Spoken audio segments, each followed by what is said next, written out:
बिस्मिल्लाहिर्रहमानिर्रहीम। अस्सलाम वालेकुम। आपको अपने चैनल नूर एंड अहमद पे खुश आमदीद कहता हूँ। कल एक जगह बहस चल रही थी कि कितनी तालीम किसी भी इंसान को अच्छा बाशऊर इंसान बनाती है। कुछ लोगों ने कहा कि ग्रेजुएशन होनी चाहिए, कुछ लोगों ने कहा जो तालीमी डिग्रियाँ थीं उनके बारे में कहा, कई लोगों ने यह भी कहा कि दीन की तालीम होनी चाहिए। और दीन की तालीम कितनी होनी चाहिए ये भी एक काबिल बहस चीज़ है। मतलब कि आप जब इस चीज़ पर बहस करें तो ये बहस बहुत दूर तक जाती है और इसका नतीजा नहीं निकलता। लेकिन यहाँ पर नतीजा सिर्फ एक चीज़ से निकलता है कि हमारे नबी करीम सल्लल्लाहु अलैहि वसल्लम ने फरमाया था कि इंसान की पहली दर्जगाह उसकी माँ की गोद होती है। और यकीन करें ये बात ठीक भी है।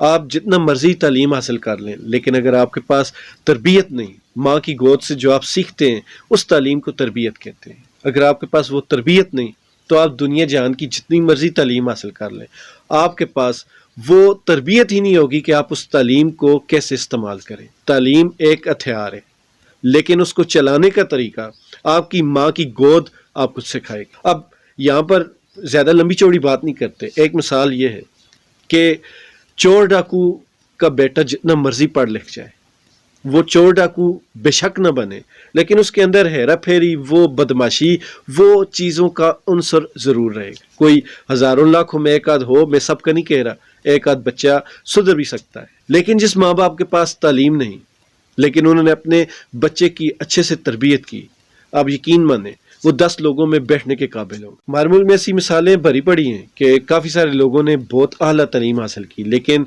उनके जो अमल थे, उनके जो करतूत में कहूँगा, वो किसी भी तालीम याफ्ता वाले नहीं थे। आप भी अपने माशरे में इर्द गिर्द देखिएगा कि तालीम ज़रूरी है, इससे कोई शक नहीं, लेकिन तालीम के साथ तरबियत बहुत ज़्यादा ज़रूरी है।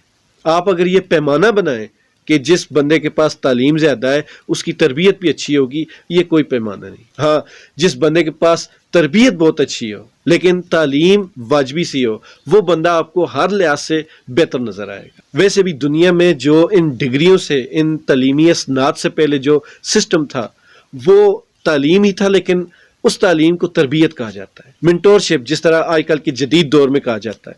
तो उस्ताद होते थे, वो अपने जो शागिर्द होते थे उनकी तरबियत करते थे। इल्म तो देते ही थे, लेकिन असल चीज़ थी तरबियत करना, किसी चीज़ को सिखाना, उसमें महारत दिलाना। उसको हम ये कह सकते हैं कि वो तरबियत होती थी। लेकिन आजकल की तालीम, वैसे भी सब दुनिया कहती है कि पाकिस्तान में तालीम पूरी दुनिया में होगा, लेकिन स्पेशली पाकिस्तान में तालीम एक कारोबार बन चुका है। तो जो चीज़ कारोबार होगी उसमें से आपको कभी भी कोई अच्छाई नहीं मिलेगी। और पाकिस्तान में तो आपको पता है कि जो चीज़ कारोबार बन जाती है फिर उसका सही से तैयार पंच होता है। खुश रहें, ईमान वाली ज़िंदगी पाएं। अल्लाह ताला हम सब का हामी नासिर।